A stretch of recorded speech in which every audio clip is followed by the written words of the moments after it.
Welcome to Carne Cruda, the album. Join us for danger, excitement, innovations. Imagina salir de tu casa para trabajar, solo que no es tu casa porque no puedes aparecer en el contrato y tampoco es del todo tu trabajo porque no estás dado de alta. Imagina que tu hijo lleva meses pidiendo wifi en casa, pero no puede abrir una cuenta bancaria para contratarlo. Imagina que te nota un bulto extraño, pero no puedes tratártelo porque no puedes ir a tu centro de salud, porque no tienes tarjeta sanitaria, porque no puedes demostrar que vives en tu no casa, porque no puedes empadronarte, porque no dan citas desde el siglo XIX. Imagina que fallece tu madre o tu padre y no vas a su entierro porque no puedes salir del país. O no lo imagines, es el laberinto kafkiano en el que viven miles de personas en nuestro país y que extremó su crueldad durante la pandemia cuando un centenar de colectivos recogieron 700.000 firmas, presentaron una iniciativa legislativa popular por la regularización ya. ¿Y sabéis por qué pudieron hacerlo? Pues porque estaban aquí. Ellos y ella ya estaban aquí. Viviendo, trabajando, consumiendo, durmiendo, pagando, comiendo, soñando, respirando, existiendo aquí, en un país que hace como que no están. Gallinita ciega, luz de gas, 500.000, 800.000 personas en las cocinas de nuestros bares, en el campo, cuidando a nuestros vecinos. Qué raro, no lo habíamos notado. La regularización de los llegados antes de 2025, arrancada al gobierno por Podemos, no es en realidad tan extraordinaria. Lo hicieron PP y PSOE otras 6 veces en los últimos 40 años. Pero hoy parece casi una revolución contra los tiempos. Mientras el ICE caza y deporta migrantes de la manera más violenta y humillante y Europa paga dictaduras para deportar a personas a países que ni siquiera son el suyo, hoy tenemos que celebrar estar en la portada del New York Times o en la campaña electoral de Portugal por esta noticia, que esta sea la marca España. No hay que ser ilusa, aquí tenemos los mismos ultras que querrían expulsar y esclavizar a los que llegan, que asocian migración y delincuencia, tenemos torrepachecos, tenemos redadas por color de piel y tenemos un sistema estructuralmente racista. Pero hoy, al menos hoy, esta batalla la han ganado los que ya estaban aquí. Hola, perdona que interrumpa el programa. Soy Celtia Tabeallo. ¿Me conoces? Si no es así, seguramente es porque todavía no eres ni productor ni productora de Carne Cruda. Yo me encargaría de que pudieras venir aquí a vernos un programa, de solventar cualquier clase de duda con tu donación, subir cuota, renovar lo que quisieras. No sé si sabes que el periodismo libre que se hace en Carne Cruda es posible gracias a la independencia de empresas y gobiernos. Por eso te necesitamos. Es muy fácil hacerte productor y este es el momento. Entra en carnecruda.es, haz clic en Hazte Productor y forma parte de nuestra familia. Y si lo prefieres, me escribes a productores@carnecruda.es y ya te ayudo yo a cómo hacerlo. Muchas gracias, te dejamos con el programa. Adiós. Silvana Cabrera, una de las portavoces de la plataforma Regularización Ya, con la que hablamos tras la Dana en Valencia sobre la indefensión, precisamente, de los que no tienen papeles en regla cuando encima ocurre una catástrofe. Silvana, crudos días. Buenos días. Hoy buenos días. Hoy buenos días. Sí. ¿Cómo habéis recibido el anuncio? Pues bueno, esto es algo en lo que hemos estado trabajando estas últimas semanas para que esto sea lo más garantista y amplio en derechos. La verdad es que yo sin poder creerlo, hasta que no lo tenga en el BOE, sí. Pero porque estamos tan acostumbradas a las traiciones políticas, estamos tan poco acostumbradas también a las grandes victorias, que, o sea, como no me lo creía, ya no, ya van a salir con algo pero bueno, o sea, me siento obviamente muy contenta porque, como lo había dicho, esto detrás de cada expediente es que hay una persona, hay una vida y sabemos las múltiples dificultades a las que se enfrenta nuestra comunidad todos los días por no poder tener su situación regularizada. Entonces, esto es un logro, pero sobre todo es un logro y un sueño para mucha gente migrante. ¿Y a qué punto de este acuerdo dirías tú que hay que estar más atentas? ¿Qué pedís al gobierno una vez que se anuncie y que de hecho se publique en el BOE esta medida? Sí, que se anuncie y que se publique en el BOE tal cual lo hemos ido haciendo, ¿no?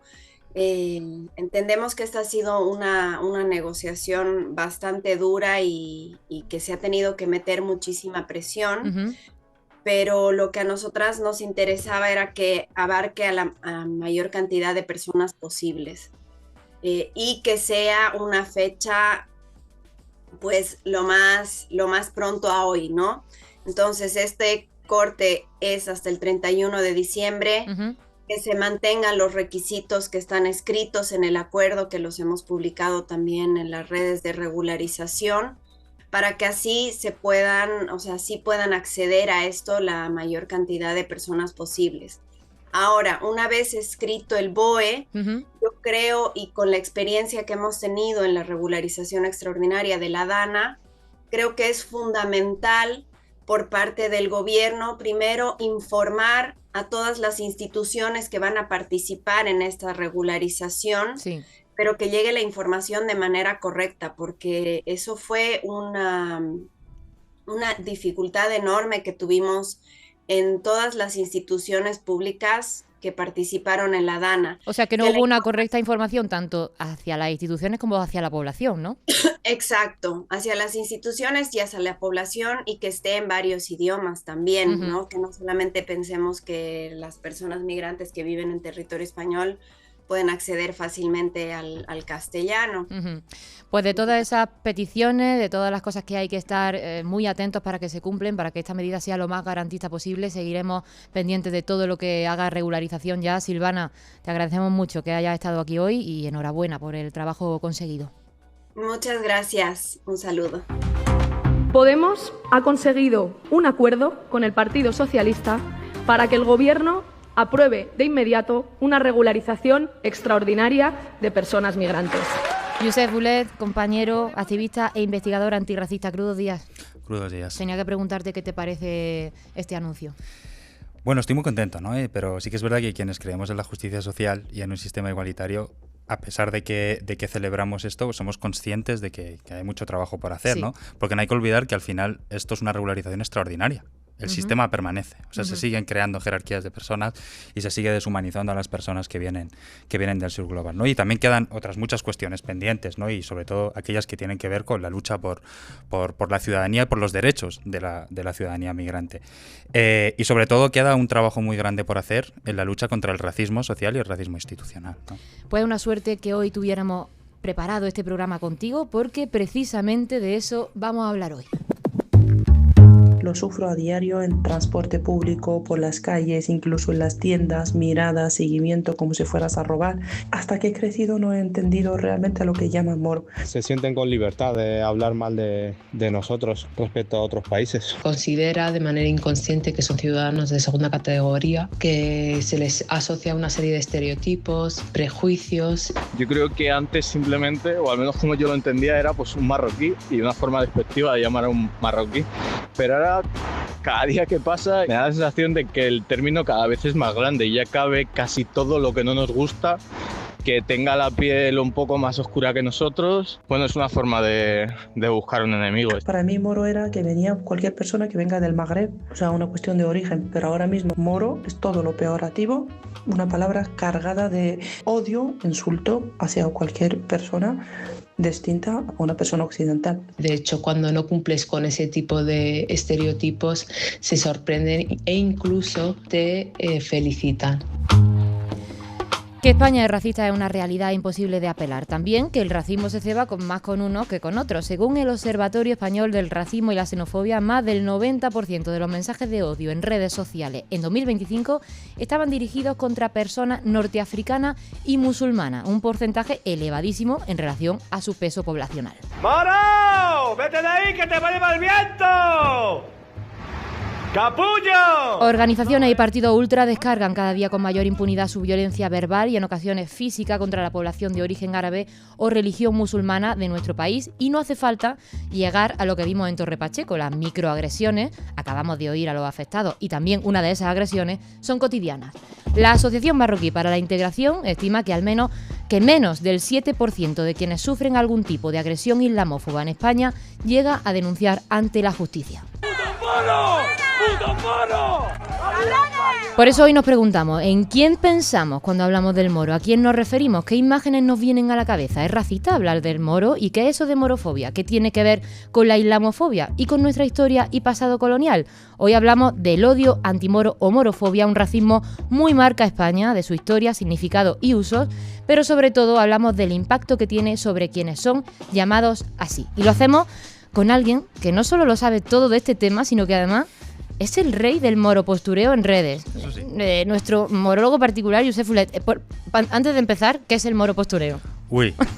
Para quien no haya visto tu Instagram. Pues presumir de ser moro, básicamente. Presumir bien presumido.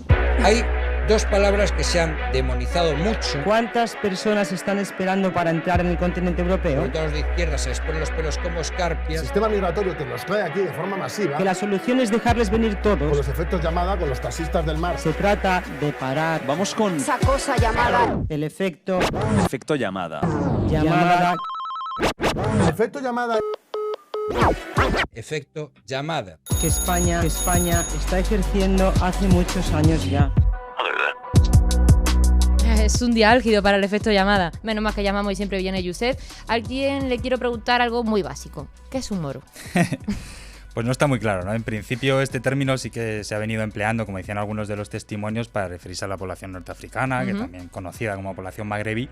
Pero hoy en día, como decía otro de los testimonios, parece que un moro es todo aquello que es negativo y todo aquello, sobre todo, que está relacionado con el Islam, ¿no? Y por lo tanto con personas musulmanas. Claro, y la pregunta retórica del día, ¿es un término ofensivo?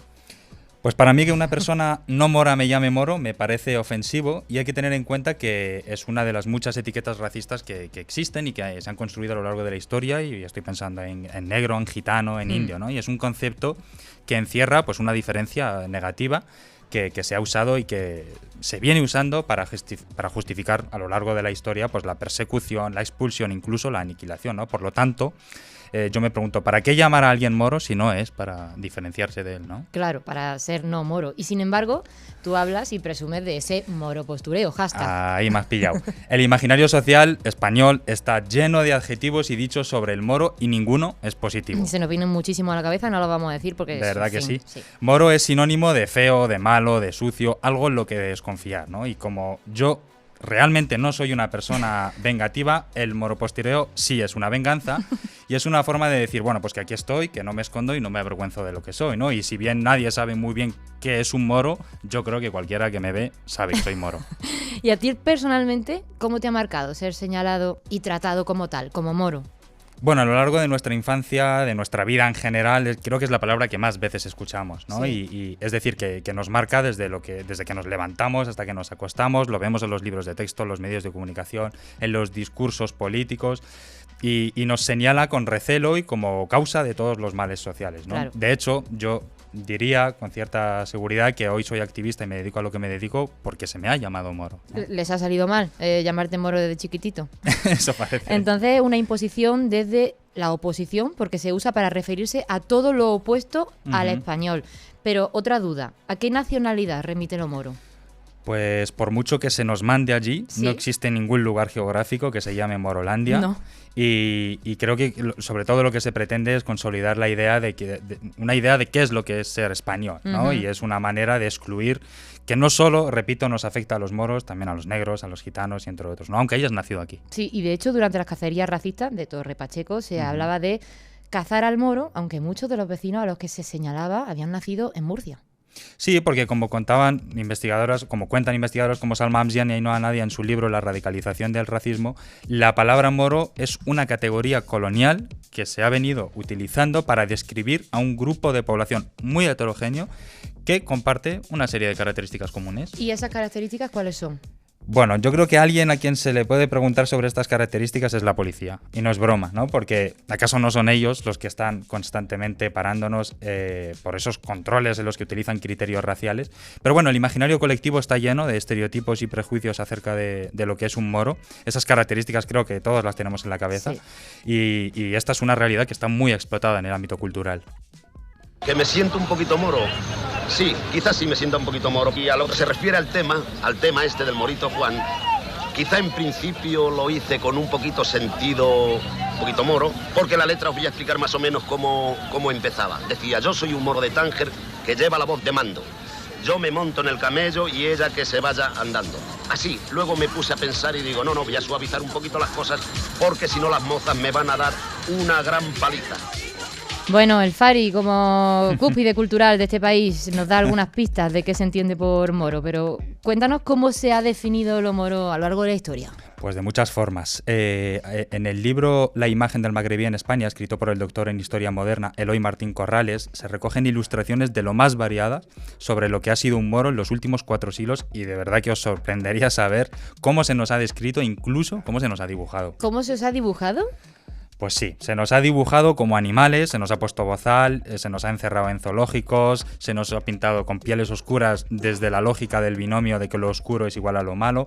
Y es que, como decían Ainhoa y Salma, lo moro es un continente y contiene todo aquello que no somos aquí, ¿no? Claro. Y cuando no encajamos en los moldes de lo que se entiende por moro, se nos dice, es que no pareces tan moro. No pareces moro, a ti te lo han dicho. En varias ocasiones, sí, algo mal estaré haciendo. Lo peor es que se dice desde la creencia de que es un piropo, no pareces moro como el resto de los moros, ¿no? Pero en realidad es que han encontrado una afinidad contigo o que se les ha quebrado un prejuicio, ¿no? Y en vez de cambiar el esquema mental, se prefiere pensar que lo que pasa es que esa persona que tienes delante es una excepción. Sí. Así que, por favor, no digáis a la gente que no parece mora solo porque creéis que es mejor que otros moros. Por favor, por favor. Yo me he quedado con lo que comentabas de que lo moro se ha construido en realidad en oposición a lo español y que esa imagen ha ido variando.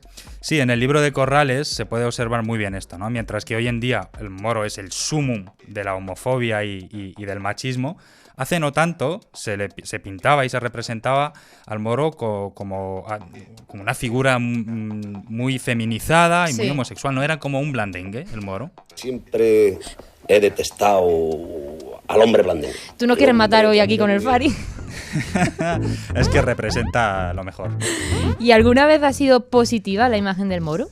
No, ni de cerca, ¿no? No. Si tú quieres describir algo de manera positiva, no lo homogeneizas y no lo describes desde la diferencia, ¿no? Tened en cuenta que lo moro en este país no solo fue derrotado, también fue aniquilado y expulsado a partir de 1492 porque se consideraba que no se podía asimilar a lo español, ¿no? Y a día de hoy esto se celebra en las calles, ¿no? A través de esos eventos como moros y cristianos, donde siempre perdemos los mismos, ¿no? Sí. Hablamos entonces de procesos históricos que hoy en día están explotando las ultraderechas a lo largo de todo Occidente, señalando al que es el enemigo por antonomasia, ¿no? El moro.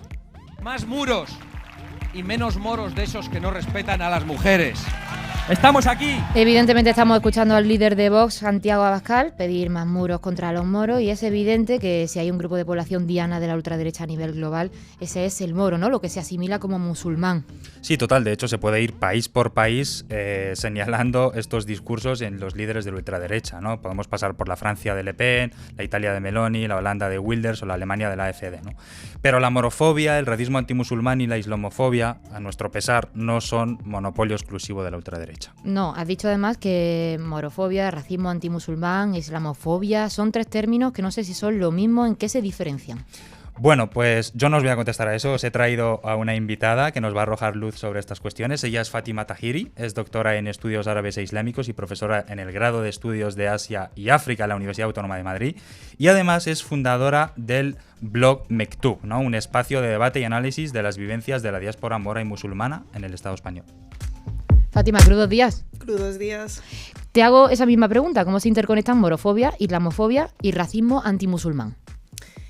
Son términos que últimamente se están hablando mucho y que tienen que especificarse para saber qué afecta y cómo tratarlo en cada aspecto. La morofobia es todo lo que tenga que ver con el racismo antimoro. El término que hemos visto anteriormente con vosotros, que ya casi habéis tocado casi todo, pero tiene que ver sobre todo con esas personas que tienen origen magrebí o que tienen ascendencia norteafricana. Tiene todo ese imaginario que tiene que ver con la historia de España, ¿no? España es el país donde podemos hablar por excelencia de la morofobia. Hemos creado ese término, digamos. Podemos ¿no? decir que puede ser marca España incluso. Fátima, tú y yo hemos comentado, ¿no?, que en el mundo anglosajón la figura del árabe ha sido abordada desde un cierto orientalismo, ¿no? Desde cierta fascinación, sexualización, exotización, sin que aquí nos haya dejado de hacer todo esto. Sí que es verdad que estas connotaciones son más de enemigo, ¿no?, al que combatir constantemente, ¿no? ¿Qué papel tiene la historia de España en esto? Pues mucho, porque a diferencia de, como has apuntado, por el mundo anglosajón, que empieza a tener contacto con el mundo árabe-islámico a través de la colonización, a diferencia de España, que tiene una historia anterior que viene a ser con todo lo que conocemos como Al-Ándalus, la llamada Reconquista, etc. Entonces se construye esa figura del moro no solo como alguien diferente, sino como el enemigo para antonomasia de en los siglos XII a XVIII de la Iglesia Católica y posteriormente pues como el enemigo a la secularización, a la civilización, etc., ¿no? Ha ido adaptándose diferentemente del momento histórico. ¿Y cómo se enseña todo eso, esa historia de los moros, en el sistema educativo español? No se enseña principalmente. No se comenta, ¿no? Bueno, se comenta con esa oposición, ¿no?, que tú estás contando. Hombre, se comenta siempre desde la imposición, sobre todo si vamos a los libros de textos en los colegios e institutos, podemos ver cómo en la península los visigodos y los romanos sí que pasaron por ahí, pero sí que hay una connotación expresa de invasión de lo musulmán y lo árabe a la península. Sí, esa connotación combativa, violenta, que ha generado todo este imaginario tan negativo, ¿no?, tan negativo sobre la comunidad mora y musulmana. ¿Y tú dirías, perdón, que en Europa hay otra manera de contar esto o de verlo? ¿Somos distintos a los países de nuestro entorno en este sentido? Bueno, a ver, por ejemplo, se me viene a la cabeza una famosa cita que dijo Aznar por el 2004. Otro referente. Así. Sí, cuando empezó a haber el problema del llamado terrorismo yihadista, sí, y su cita fue que el problema de España con Al-Qaeda empezó en el siglo VIII. Tenía ese problema ya de antes. Claro, sí. Entonces ya de contar la historia desde un prisma de violencia y tal afecta gravemente a la situación que tenemos actual de cómo utiliza la extrema derecha este relato, etcétera. En cuanto a nuestros vecinos europeos, pues no tenemos los mejores vecinos. Tenemos a Francia, que tiene un discurso islamofóbico institucional muy fuerte. Es verdad que tiene otro tipo de sistema de integración y pues a diferencia de España tenemos a personas de orígenes diferentes que ocupan diferentes ámbitos en el mercado laboral, en la política, en los medios de comunicación, pero eso no quita que hay un fuerte discurso racista e islamófobo, que se está acentuando también por esta ola de conservadurismo que hay por toda Europa. Hablabas del ámbito político, cultural. ¿Cómo se manifiesta todo esto, ¿no? Porque más allá de lo teórico, ¿cómo se manifiesta en la vida de las personas moras musulmanas? Pues yo creo que los primeros audios que habéis puesto de las personas queda muy, muy bien reflejado, ¿no? En miradas, en paradas policiales, en ir a entrar al supermercado y que te sigan porque seguramente vayas a robar, en cuando tienes aspecto musulmán o lo que se considera aspecto musulmán, consideren que no hablas español y empiecen a hablarte con siglas, un racismo inmobiliario fuerte, por ejemplo, a la hora de acceder a la vivienda, otro racismo a nivel laboral, a la hora de conseguir puestos de trabajo, de cara al público, es mucho mejor personas que tienen apariencia mucho más blanca, o incluso me han llegado testimonios de personas que les hacen cambiar el nombre para parecer mucho más españolas. ¿Y cómo ha contribuido también a esa imagen la industria del cine y del entretenimiento? Pues por ahora en España lo que ha contribuido es incluso a acentuar mucho más los estereotipos y prejuicios ya existentes en el imaginario colectivo. Sí, ¿no? Porque daros cuenta que en todas las series que tenemos, aparte de que los últimos años casi todas tienen que ver con el terrorismo. Sí, eso es un tema que por lo visto nos encanta tratarlo y tratarlo así como tú estás contando. Sí, y luego la cuestión que yo veo que es crucial, que todos los personajes que aparecen en las series o películas y que son musulmanes o de origen árabe, su única trama en la película o en la serie es que son musulmanes. Se esencializa tanto a la persona árabe, musulmana, mazigh, al moro, ¿no? El moro es un concepto para esencializar toda esa heterogeneidad que hay, porque somos muchas cosas aparte de musulmanes o árabes, etcétera. Y yendo por último a esto que mencionabas del rol ese del terrorista, ¿cómo crees que ha contribuido, cómo está contribuyendo a la geopolítica a reforzar y a generar esa figura del moro terrorista, ¿no? Hombre, en los últimos años tenemos que las políticas que han tenido que ver con, ausencia de políticas estatales para gestionar la diversidad religiosa y la diversidad étnica en general, y se ha abordado desde siempre todo lo que tiene que ver con las comunidades musulmanas desde una perspectiva securitaria. Sí. Siempre el musulmán se ha considerado como la amenaza al estado de bienestar, a la democracia, etcétera, negándolo de cualquier forma de parte de inclusión al sistema, etcétera. Entonces, si tú a una persona la estás poniendo trabas y la estás así hablando como más de una forma más simbólica, poniendo el pie en el cuello, no la dejas respirar por las trabas, ya habéis comentado al principio del programa la cuestión de la regularización. Tenemos que tener en cuenta que gran parte de la comunidad mora son inmigrantes, entonces ya tienen esa precarización administrativa que trae un montón de problemas en la vivienda, a nivel de salud, a nivel laboral, y aparte le sumas todo este imaginario y toda esta securatización que lo que hace es estigmatizar y criminalizar aún más a la persona. Es imposible crear un ambiente de convivencia o de que esa persona se sienta incluida en el país bienvenida en el país de acogida, o en su país, en muchos casos, porque muchos ya somos españoles. Efectivamente. Fátima Tahiri, muchísimas gracias por esta clase acelerada de historia antimora de España. Estaremos muy atentas a la que publica en el blog Mektub. Muchas gracias. Muchas gracias. Aquí que ven amor. Aquí ven amor de gente así. De aquí dan también a humanos. Bueno, humanos, yo no sé esta gente si son humanos o no. Qué asco de sitio de media. Yusef, no sé qué estamos escuchando que suena tan bien. Bueno, estamos escuchando a dos policías nacionales que a mediados de diciembre acudieron a un local de comida rápida en Alcorcón, al sur de Madrid, donde se había producido un robo. Cuando llegaron allí, empezaron a vomitar todas estas lindezas que habéis escuchado, sin ser conscientes de que las cámaras de seguridad del local estaban grabando su conversación. O sea, que los garantes de la seguridad asisten por un robo a un local y acaban dañando el establecimiento robado, insultando al dueño y a su clientela. Sí, pues imaginaos la sorpresa de Sami, el dueño del local, al recurrir a las imágenes para ver si se podía identificar a quién había cometido el robo y escuchar estas lindezas, ¿no? Y aún así, bueno, pues acudió y presentó una queja ante la comisaría. Muy bien hecho, porque aunque la policía no genera confianza, este tipo de comportamientos no pueden quedar impunes y siempre que se pueda y que, bueno, que la persona se atreva, hay que acudir a denunciarlo. Sí, siempre que se pueda, porque yo me estoy acordando de cuando me robaron el coche y fui con esta cara de moro que os decía antes a la comisaría de Móstoles, también pegada al Alcorcón, a denunciarlo y, bueno, a que no adivinas qué fue lo que me preguntaron. No me la juego, sorpréndeme.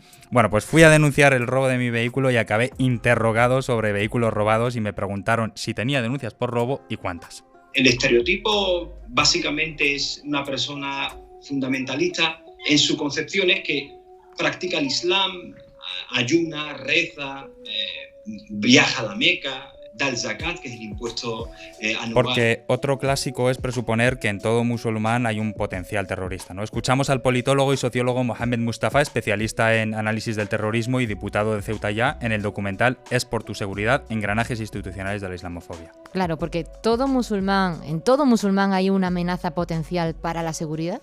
Bueno, eso criticó, eso señaló el relator especial de Naciones Unidas sobre la libertad religiosa en el año 2001 al denunciar mecanismos institucionales que menoscaban el derecho de las personas musulmanas a la libertad religiosa.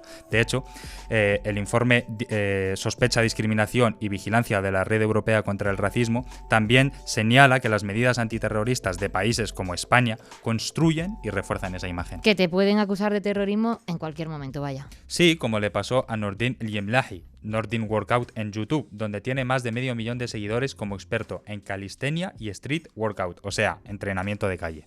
Empecé con un móvil haciendo vídeos para unos pocos, para mi grupo de amigos. Y ahora desde esta cámara me dirijo al 500.000 de hermanos. Soy Nordin Workout y bienvenidos una vez más a mi canal de YouTube. Español de padres marroquíes, está considerado uno de los pioneros en España en esta disciplina, que empezó a practicar en su barrio Leganés, en el sur de Madrid, y de hecho fue allí, en su casa de Leganés, donde en enero de 2025 fue detenido por el Grupo de Acción Rápida de la Guardia Civil acusado de terrorismo. Nordin, Crudo Díaz. Crudos días. ¿Nos puedes describir ese momento en el que tú, que te dedicas a divulgar contenido de deporte para ganarte la vida, te llega ese Grupo de Acción Rápida de la Guardia Civil a tu casa? Hombre, yo siempre lo describo como las películas que vemos de Estados Unidos, ¿no? Sí. Que te entra un grupo, te revienta la puerta y aparecen con sus fusiles de asalto, alto. Estamos hablando de un grupo enorme, de 20-30 personas. 20-30 personas fueron. Sí. Y enormes hombre, estamos hablando de la élite, ¿no? De la Guardia Civil. En este caso, para detener una persona que yo en ese momento yo pensaba hasta o que se habían equivocado o no sé, imaginario de mi cabeza, no me acuerdo que pensaba que se iba a caer el edificio entero de los golpes que eran. Y que estás pues en ese momento flasheado y en shock, en un estado de shock de, oye, ¿qué está pasando aquí? ¿Y por qué está entrando esta gente a mi casa? Y ya cuando me dicen por qué, yo me acuerdo, siempre lo digo, miré a mi mujer y dije, me quieren joder. ¿Pero de qué te acusaban? ¿Qué te dijeron en ese momento? En ese momento me acuerdo que entró un inspector, además todos entran tapados, con la cara tapada, y me dijo, excepto los de Guardia Civil, fuertotes, eso da igual. Y me dijo, estás acusado de delito de adoctrinamiento a través de redes sociales del movimiento salafista yihadista. Y dije, ¿yo salafista? Y dije... Primera noticia, claro. Primera noticia, entonces en ese momento, y claro, yo me quedé en blanco y dije, bueno, ya está. Nordin, sabemos que pasaste más de 3 meses en prisión, pero no de cualquier forma, ¿no? Sino que estuviste en aislamiento total, ¿no? Por la supuesta amenaza que representabas, como te dijeron, ¿no? ¿Cómo fue esto? ¿Cómo fue esta reclusión? Pues mira, hace 4 días fue cuando entré en prisión el año pasado, el 24 de enero del año pasado, y me acuerdo que fue una de las experiencias más duras que puede pasar un ser humano, porque aparte venía escuchando un podcast ahora de camino de un periodista que le secuestraron en Siria, etcétera, y contaba lo que es el estar aislado, y es algo bastante similar en el sentido de que te sientes con incertidumbre, sientes que te han quitado tu intimidad, tu dignidad, te sientes cuestionado, una sospecha, una sensación casi de traicionado por tu propio país, y al mismo tiempo también un montón de pensamientos en tu cabeza que te están dando una y otra vez de cuándo voy a salir de aquí y por qué estoy aquí y por qué me están tratando de esta manera y por qué a mí. ¿Cómo era ese régimen? Pues es un régimen en el que como mucho vas a salir al patio 4 horas al día, sí, en el mejor de los casos, pero que normalmente suele salir 2 o 3 horas al día. Habéis visto el día que hace hoy, pues imaginaros salir a un patio así al aire libre con apenas nada. El resto del tiempo estás en la celda y aparte como mucho puedes salir con 5 compañeros y normalmente el primer mes sales solo, directamente, solo estás dando vueltas, no tienes casi contacto con nadie, no hablas casi con nadie, con mucho en las llamadas con tus familiares y el funcionario que te da la comida y ya está. Y el resto del tiempo estás absolutamente solo comiéndote la cabeza. Durante esos 3 meses, ¿qué se te pasaba a ti por la cabeza? Claro, ¿cómo te comías la cabeza? Pues en ese momento pensaba cuánto tiempo va a durar, si voy a estar aquí los 2 años que se puede estar en prisión provisional, si me lo van a prorrogar otros 2, es decir, que puedes llegar a estar incluso 4, ¿qué se van a inventar más para poder mantenerme? ¿Por qué todas las apelaciones que hacemos, ninguna de ellas? ¿Se ha visto el fiscal realmente quién soy? ¿Ha prestado algo de atención? ¿El juez sabe quién soy o ha hecho un mínimo esfuerzo? ¿O simplemente todo lo que dice la policía, en este caso la Guardia Civil, se pasa y se da y para no arriesgar, por si acaso le metemos a prisión? Nordin, te dejaron en libertad en julio y pasaste de ser un peligroso terrorista a ser liberado sin cargos. ¿Cómo se explica eso? Pues en ese momento yo me acuerdo que cuando fui a declarar, que aparte no pude ni hablar, ya se había acordado previamente que me iban, porque no había nada por donde cogerme, intentaron miles de cosas, no había nada, y entonces me liberan y me acuerdo, de hecho, justo en el mismo, sales con una sensación, ni siquiera te alegras, sales con una sensación de esto tenía que ser. Yo me acuerdo de decirle al funcionario que me dijo, oye, te vas hoy, me dijo, ¿no te alegras? Y le dije, no, yo hasta que no salga no me lo creo porque no sé por dónde vais a venir. Y aparte luego tú tienes que luchar por rectificar tu nombre. En mi caso soy una persona privilegiada, yo soy consciente de ello, ¿no? El hecho de tener un alcance, etcétera. Otras miles de personas no lo tienen. Y aparte tienes que luchar por borrar tus antecedentes policiales. Bueno, y para eso tienes que tener medios, digamos, ¿no? Pagar, claro, no sé, abogados la cuestión graciosa de aquí es que yo paso todas las vistas porque con mi hermano, que es abogado. Es decir, mi hermano está sentado atrás, tenemos otro abogado, y mi hermano está sentado y un juez está mirando a una persona que le están juzgando de terrorismo y detrás suya su hermano, que es abogado. Entonces, bueno, tuve esa facilidad de poder pasarlo, pero tienes que estar persiguiendo. Ahora, por ejemplo, en las fronteras tengo que borrar mis antecedentes porque me paran en las fronteras, me cachean de más, me miran más a fondo, y eso lo tengo que hacer yo con mis propios medios. O sea, que nadie me ha indemnizado, nadie me ha dicho, oye, te vamos a ofrecer un perdón, nadie... No. Además te soltamos un poco a regañadientes, en el sentido de que no queremos decir que nos hemos equivocado, porque no lo van a decir nunca, sino que te vamos a dejar ir, pero oye, que tampoco molestes mucho. No te han compensado de ninguna manera. Absolutamente nada, ni lo espero, la verdad, no espero nada. Bueno, pues espera que vamos a seguir hablando contigo, porque los hombres musulmanes cargan la sombra de la sospecha, pero al otro lado están ellas, las moras, las otras. Ellas son representadas como víctimas perpetuas de un sistema patriarcal dominado por sus hombres, ojo, no otros, y por otro lado construidas como mujeres sin voz, infantilizadas y sin agencia, que necesitan ser salvadas por las feministas blancas o por cualquiera salvo por ellas mismas. Y tengo constancia de que nos trae a alguien que va a desmontar muy bien esa imagen. Y tanto, bueno, ella es una rompedora de estereotipos y referente de muchas. Ella es Hazar Bahraoui, conocida como Hazar Brown, y es una actriz polifacética que marcó a toda una generación por su interpretación de Amira Naibet en la serie de Scam España en Movistar Plus. ¿Por qué no vas a la fiesta de tus amigos?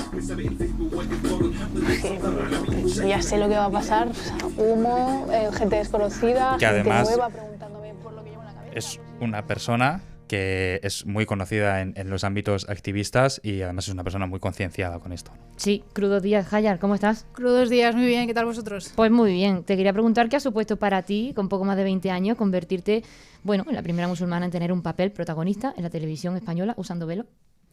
Nunca lo he sabido, porque como nunca lo había... No te has puesto esa etiqueta, Claro, ¿no? o sea, ni siquiera fui capaz de decir, me encantaría ser actriz, porque sabía que era algo imposible. Entonces era como una idea vaga que tenía dentro de mi cabeza. Entonces el día que se hizo realidad, pues aún sigo asimilando porque no entiendo cómo ni por qué, pero ha pasado. Y es algo que he disfrutado muchísimo, porque no sé cuándo volverá a pasar, que esa es otra.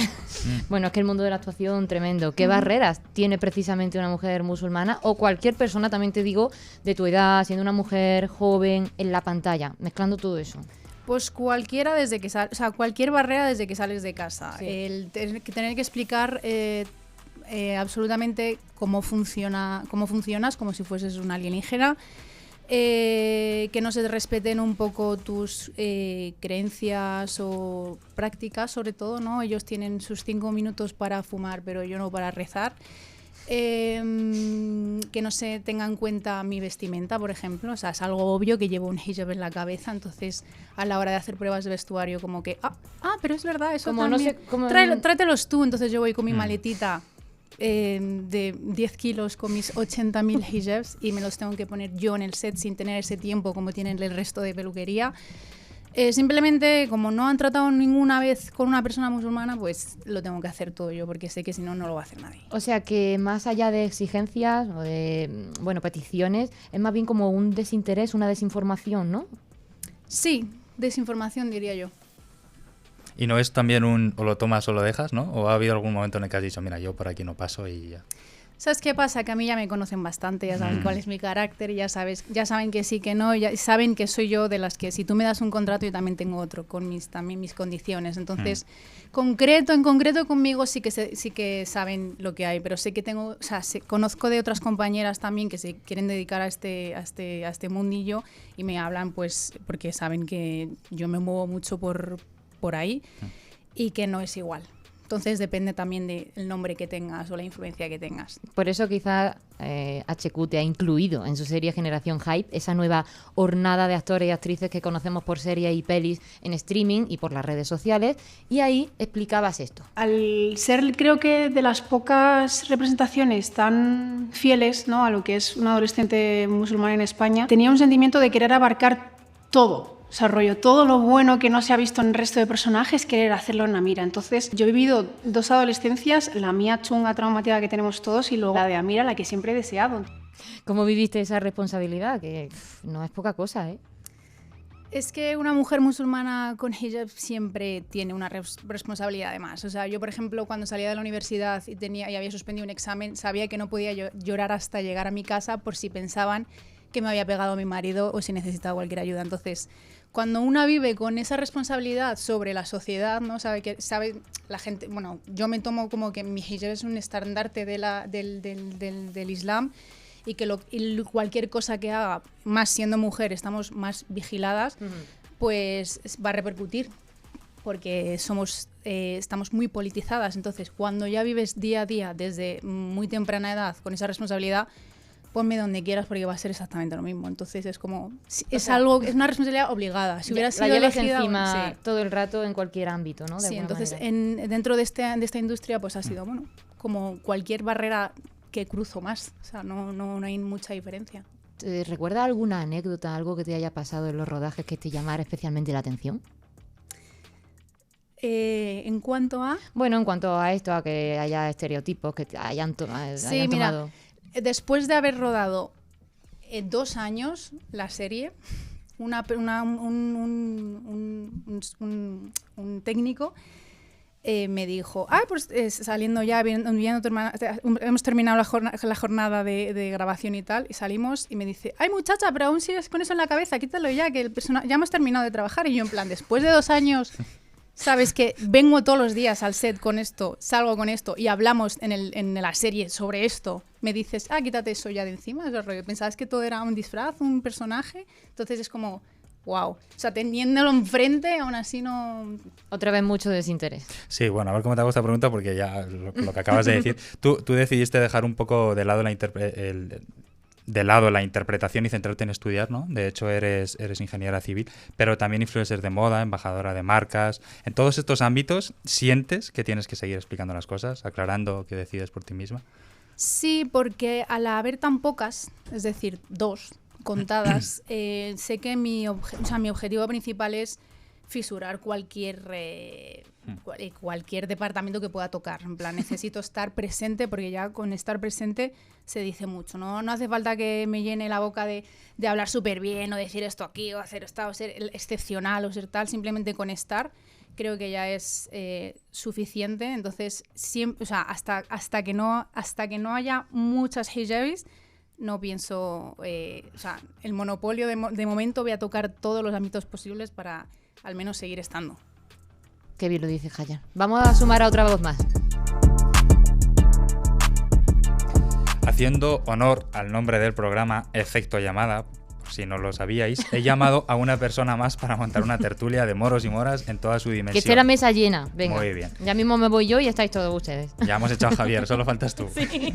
Ella es María Bennuna, es una marroquí andaluza conocida por su activismo feminista y antirracista, y es una labor que desarrolla principalmente como presidenta de Sorracismo. Y que teníamos muchas ganas de que estuviera por fin por aquí. María, crudos días. Crudos días. ¿Cómo está nuestro termómetro de racismo en este momento y dónde queda en esa escala el racismo antimoro? Entre todos los racismos que hay... Hombre, creo que el día de hoy deja claro que el racismo antimoro está bastante arriba dentro de lo que es el racismo, situado. ¿No?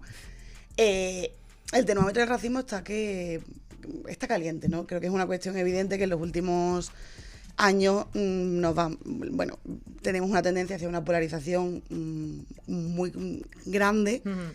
Y esto lleva a que la diana normalmente seamos las personas racializadas e inmigrantes, ¿no? Parece que hemos entendido que el patriarcado es una estructura de opresión, pero seguimos sin entender que el racismo también lo es. Y la colonialidad, claro. Efectivamente. Pero ¿sientes que de alguna manera algo ha mejorado? Aparte de que tenemos por otro lado esa ola ultra que nos va a ahogar algún día, pero no sé si sientes que en algunos ámbitos, en algunas ciudades, pueblos, la gente empieza a entender que no es el otro. No sé, o sea, creo que eso es quedarse muy centrado en mapas de grandes ciudades tipo Madrid o Barcelona, en donde igual esto se podría aplicar un poco más, pero yo que vengo de Huelva, la realidad creo que es totalmente diferente, ¿no? O sea, creo que si salimos de las grandes ciudades y la metrópolis, creo que cambia la cosa y no creo que haya cambiado mucho. Lo que sí que creo que ha cambiado es la forma igual en la que las personas racializadas nos autopercibimos y ocupamos los espacios. Un mayor empoderamiento en ese sentido y una mayor reclamación de espacio. Yo creo que sí, yo creo que hemos empezado a entender que o nos lo peleamos nosotras o nadie nos va a dar espacio. Ahora que has dicho Huelva, que ahí hay esos asentamientos en condiciones infrahumanas donde siguen viviendo miles y miles de personas que trabajan en los campos y generan la comida que comemos. ¿Nos puedes contar un poco qué es lo último que has visto? ¿Cómo está esa situación allí? Pues yo que tengo mucha relación con los compañeros de Arnuci, por ejemplo, ¿no? Los compañeros de Arnuci que trabajan en Lepe, en Palos, en los diferentes sitios de Huelva, la realidad es que siguen los asentamientos chabolistas, seguimos en situación de vulnerabilidad de las personas que trabajan en el campo en esa zona y en Andalucía en general. Se siguen viendo casos de abusos a las compañeras jornaleras, o sea, esto no cambia, lo que pasa que es mucho mejor decir que no está pasando y no mirarlo. Esto no cambia, pero hablando del racismo en general, ¿cómo crees que va a impactar la regularización? Bueno, yo espero que funcione realmente. O sea, creo que ayer estábamos todas como muy contentas, ¿no? Han sido muchos años del movimiento antirracista, de pelear día a día el conseguir esta regularización. El último año y medio ha sido especialmente de mucho trabajo para este tema. O sea, creo que va a tener evidentemente una parte positiva, ¿no? Y es con lo que creo que nos estamos quedando todos en estos días va a haber 700.000 personas que van a ser regularizadas. Me preocupa dentro de un año, cuando ese primer permiso se acabe, ¿qué va a pasar? Voy con la pregunta del día a los tres. ¿Qué pensáis cuando llaman moro o qué pensáis del uso de la palabra moro o mora? Nordín. Bueno, depende de cómo se utilice y quién me lo esté diciendo, ¿no? Pero yo me recuerdo que de pequeño yo no la había escuchado la palabra hasta que de repente, pues un día en el colegio me dice un niño como moro, pero de una forma despectiva, ¿no? Y ahí es cuando ya cambió el chip y dije, es que yo pensaba que era como los demás niños, pero de repente yo soy una categoría diferente. Y entonces ahí fue como una cosa interior que me cambió para siempre, pero normalmente se suele utilizar de forma despectiva. Otra cosa es que yo con amigos, a lo mejor estemos hablando entre nosotros de moro, pero el uso despectivo es evidente y no lo están utilizando como en los tiempos de hace mucho con los árabes, oye, esto es lo moro, lo bonito, no, se está utilizando como algo de ciudadano de segunda y algo que se tiene que expulsar, ¿no? Ni siquiera está ese exotismo ni ese orientalismo también, en fin, no reprochable, pero no queda. ¿Y tú, Hayar, cómo lo ves? Pues más de lo mismo, creo que en esto coincidimos todos. Rollo, yo súper bien, o sea, a mí me llaman mora cuando caigo mal. Entonces ahí ya entiendes que es despectivo. O sea, ahí entiendes que no te lo dicen hasta que pasa algo que no les agrada y ahí ya eres moro o moro de mierda, según el nivel de cómo le caigas mal. O sea, los únicos que me gusta que me llamen mora, o sea, aparte de yo misma, que incluso ni eso me dejan, porque ahora como todo el mundo está un poco más... no sé si os pasa, pero concienciaos, cada vez que yo me nombro como mora me dicen, no, pero no digas eso, porque si ya hemos dicho que los moros es un término despectivo, que le digas tú, pues es que es como, yo sí puedo decirlo porque yo no lo digo de manera despectiva, sé desde dónde lo digo y porque lo soy. O sea, que no quiero que lo digas tú porque tú me lo dices de manera despectiva. O sea, los únicos que me gusta que me llamen mora son los gitanos, porque sí que para ellos ser un moro, una mora, a mí que cara de mora, no sé qué, es como, ay, vale, aquí porque sí.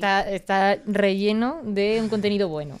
O sea, un besito para el pueblo gitano. Ay, moros y gitanos primos. Sí, bueno. María.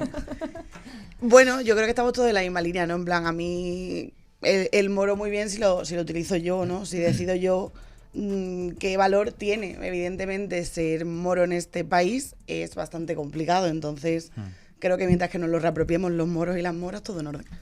Como moro, os pregunto, vosotros que sois moras, porque constantemente, como sois personas muy conocidas todas, se dice eso de es que representáis, ¿no? Es un poco lo que he comentado. ¿Cómo veis eso, ¿no? Eso de estar representando, que se os diga que representáis y cómo impacta eso en vosotros. De una en una. Yo es que creo que no represento a nadie. Me cuesta representarme a mí misma como para pensar que represento ¿a qué? A la moritud. A todo el Magreb entero. A todo el Magreb, a los amasig, los árabes, o sea, creo que también es una presión bastante injusta para los que nos toca estar en ese lugar a veces.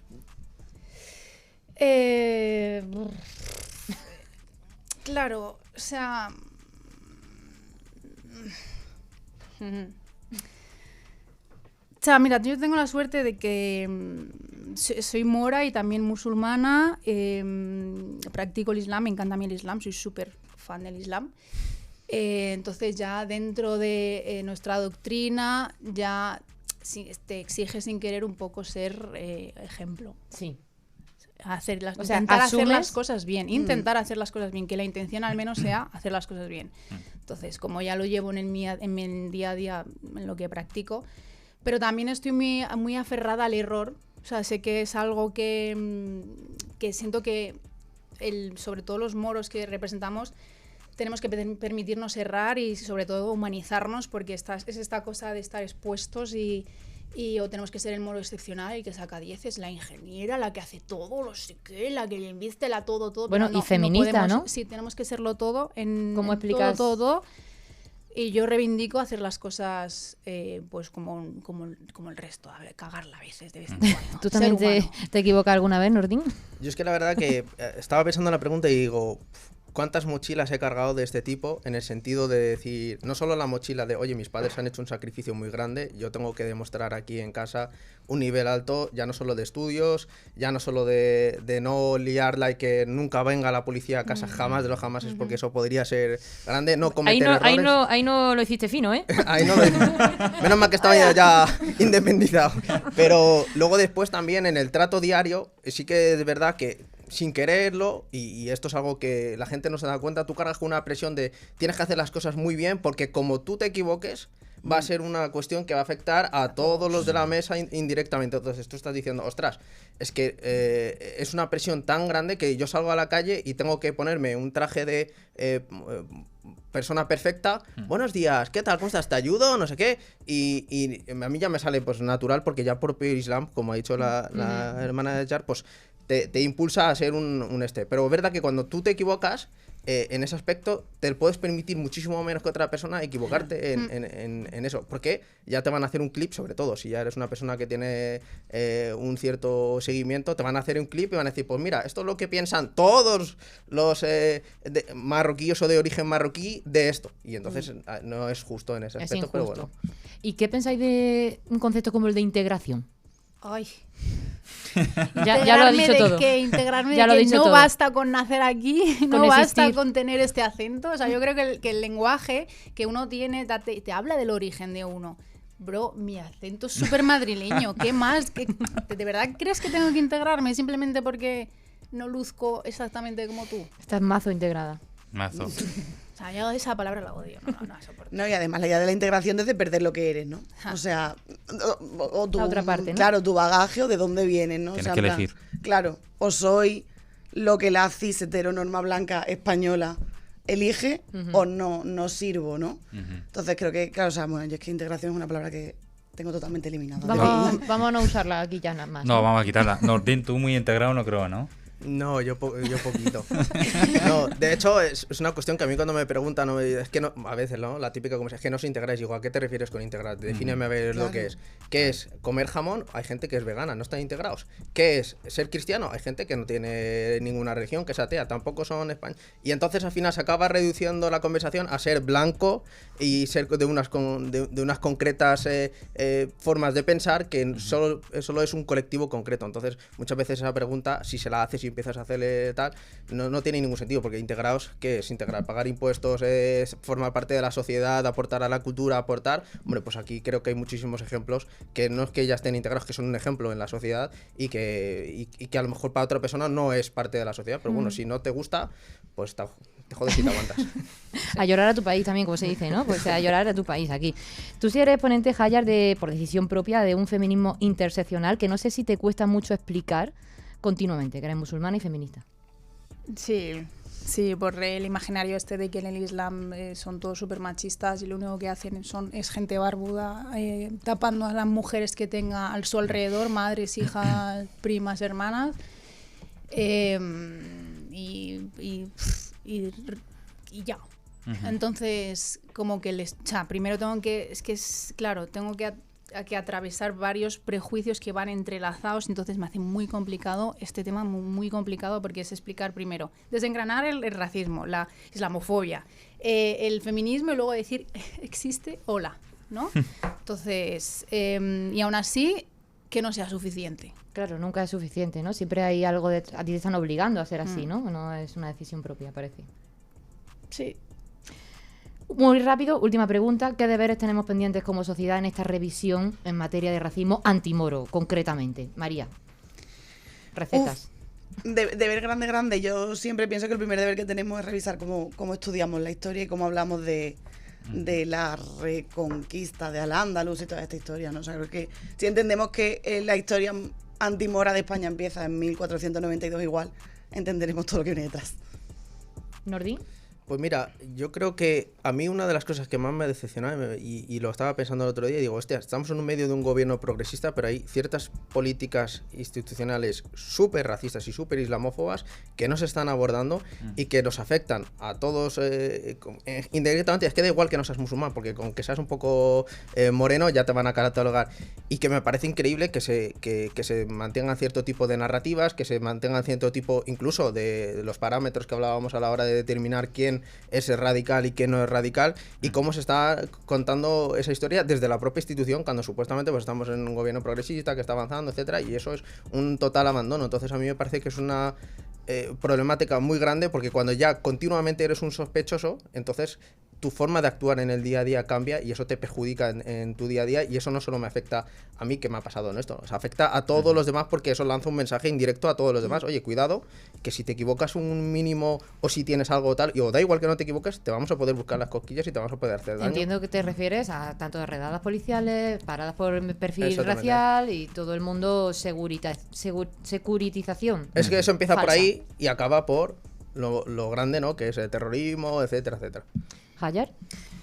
Por mi parte voy a tirar más a lo que a mí me toca, y sobre todo en medios de comunicación, que siento que hace muchísimo en la sociedad, y el tema de cuando se trata a gente mora, mora, musulmana, bueno, racializada en general, que siempre sea bajo, o sea, desde una vista o excepcional, ¿no? Se ha hecho millonario Anas Andalusí con 19 años desde su casa, o desde el victimismo. Entonces esas son las únicas narrativas por las que pueden hablar de nosotros. Entonces, sobre todo el victimismo, que eso ya, o sea, eso como el morbo llama mucho la atención, y creo que el estar todo el rato con un constante discurso victimista también siento que discrimina. Hace el mismo efecto que el racismo, o sea, los estereotipos, ¿no? Negativos, sí. Puedo añadir una cosa, bueno, porque yo también con mi mujer también lleva velo, y que también sufre mucho ciertas cosas. El acceder a un puesto de trabajo con un hijab es una cosa que no se habla, porque aparte es que a los hombres musulmanes se nos ataca directamente con nuestras mujeres. Es decir, tú eres el machista, tú eres el que haces a tu mujer esto o lo otro, pero cuando una mujer intenta de alguna manera acceder a un puesto laboral, poneros a pensar cuántas mujeres hijabis habéis conocido trabajando en cualquier puesto de carácter público o en cualquier trabajo. Y eso las hace que al final se vean excluidas del mundo laboral, con una carrera, con unas preparaciones increíbles, porque las mujeres musulmanas muchas tienen preparación, sobrepreparación Totalmente. En muchos casos, y que no pueden acceder a un puesto de trabajo. Y a mí eso me parece... porque te vas al Reino Unido y la ves en todos los sitios y dices, ostras, ¿qué cambio? Y aquí no, nada, ni en ningún lado. Nos queda muchísimo por caminar, y os agradezco que hayáis estado aquí hoy, Hayar, María, Nordín, para desmontar esa narrativa y bueno, avancemos un poquito más en el camino que nos queda. Muchas gracias. Gracias a vosotros.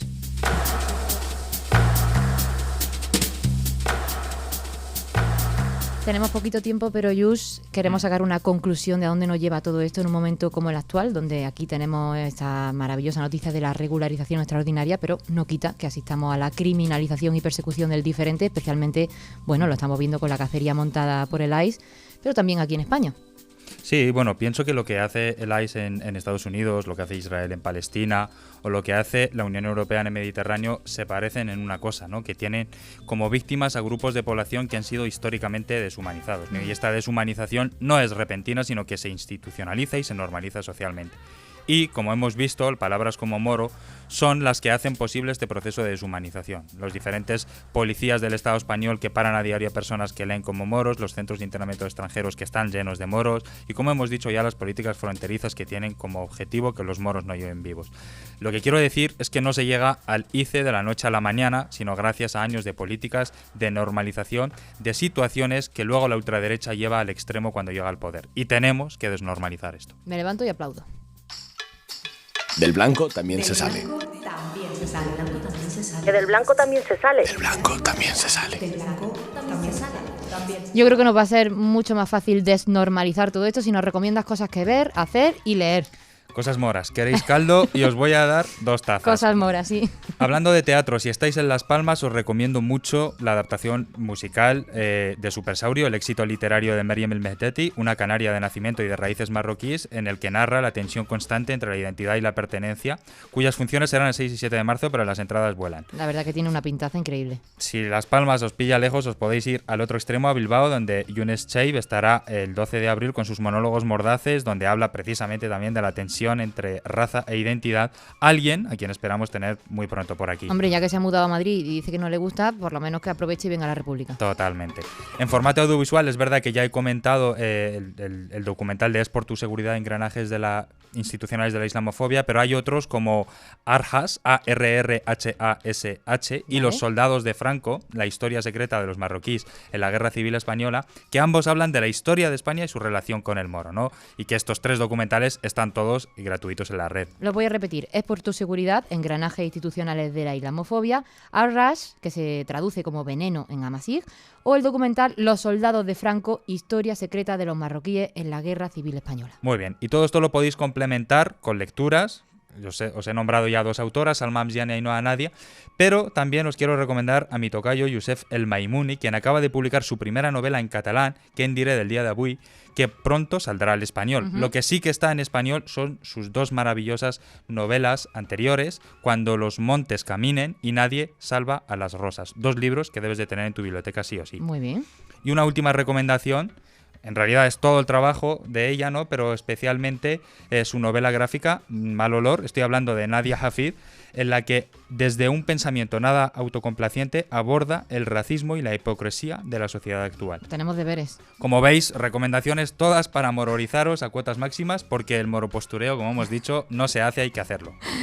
Pues a mororizarnos todos con estas recomendaciones y con este programa que os pedimos que escuchéis y recomendéis por ahí. Youssef, Ulet, muchísimas gracias. A mí me lo he pasado genial. ¿Y tú? Yo también, muchísimo. Nos vemos en la próxima. Nosotros nos vemos mañana en Lodosa, Navarra, con un programa especial a las 7 de la tarde en la Casa de la Cultura. Entrada gratuita hasta completar aforo. Hasta entonces, salud y república, y que la radio os acompañe.